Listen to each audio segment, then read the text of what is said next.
Okay, so you know that stuff you shared about building websites for getting leads? Uh-huh.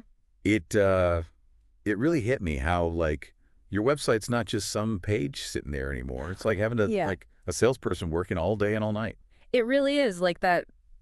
Yeah, your website is most likely going to be the first impression that people have of you. Right. So it needs to be a good one. It needs to be strong and clear. So our mission for this deep dive is to go through the essential steps to making a website that actually brings in those leads. Yeah.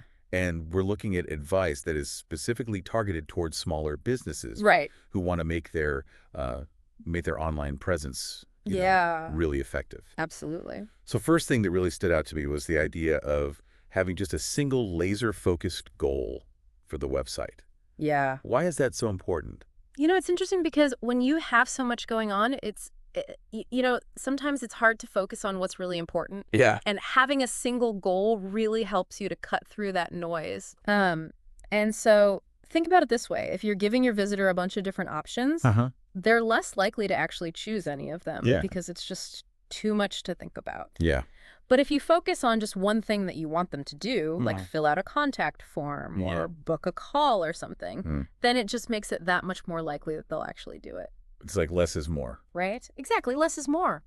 Okay, now when we talk about the website itself, Mhm. the advice really emphasizes having a really clean and professional layout Mm-hmm. with just a few really core pages. Yeah. So which ones are the must-haves? So if we're thinking about, getting leads, each page serves a really specific and vital role. Right.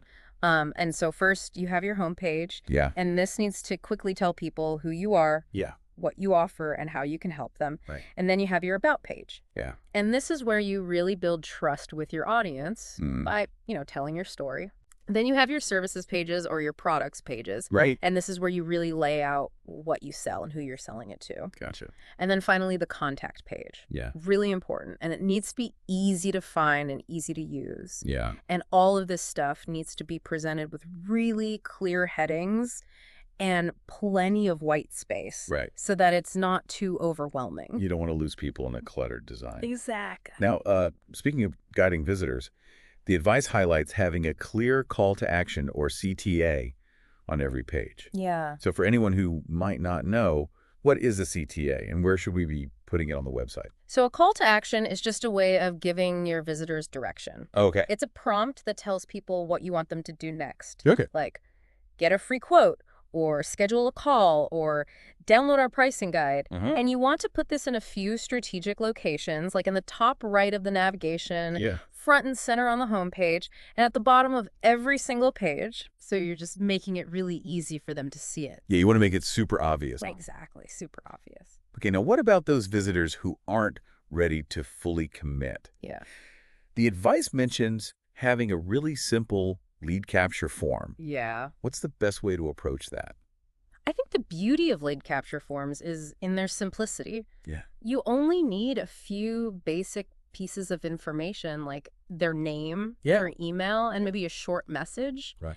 And, there are some great tools out there like Gravity Forms and WP Forms for WordPress sites. Yeah. And even some of the email platforms like MailChimp and ConvertKit have built-in forms. Right. So the key here is just to make it really easy for someone to take that first step. Yeah, that makes sense. No. Okay, so you've got their attention, you've told them what you do, Yeah.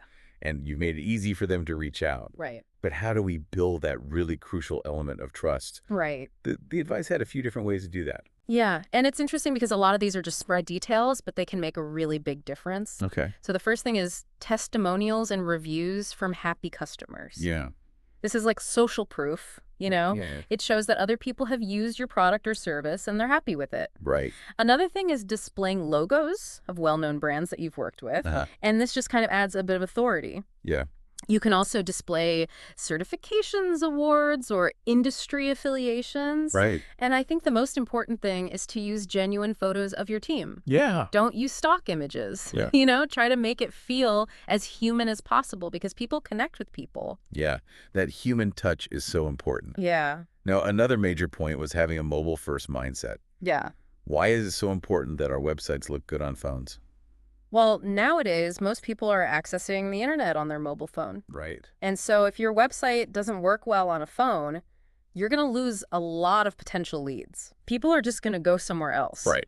So it's really important to make sure that your website is responsive. Mm. And there are a lot of great tools out there like Wix, Squarespace, and WordPress that can help you with that. Yeah. And always preview your website on a phone before you launch it. Yeah, make sure it actually works. Exactly. Okay, now finally, how do we actually know if all of this is working? Yeah.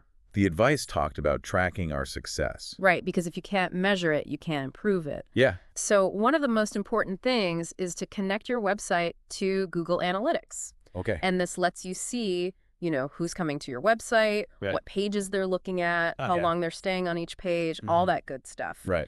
You can also use Google Search Console, Okay. and this tells you how your website is performing in search results. Gotcha. And then finally, it's important to set up a thank you page Yeah. that people see after they submit a form, because this allows you to track your conversions so you know exactly where your leads are coming from. So bringing it all together, it seems like the takeaway here is that simple is better. Yes, absolutely. Simple website with a clear goal in mind. Yeah, It's designed for the user is much better than some big complicated thing. exactly. I like to think of it as simple is smart, Yeah. You don't need to overcomplicate things. Right. Just focus on the essentials. Yeah. Have one thing that you want people to do and make it really easy for them to do it. Yeah. And then as your business grows, you can always expand and refine things. Makes sense. Makes sense. So thinking about that emphasis on a single goal. Yeah. What's the one thing you want a visitor to do on your website? Oh, that's a good question. Yeah. And how are you going to make that the undeniable focus? Yeah, I'll have to think about that one. That's definitely something to think about. Yeah, it is. Well, hey, thanks for breaking this down with me. Absolutely. Thanks for having me. Really appreciate it. Yeah. All right. Take care. You too.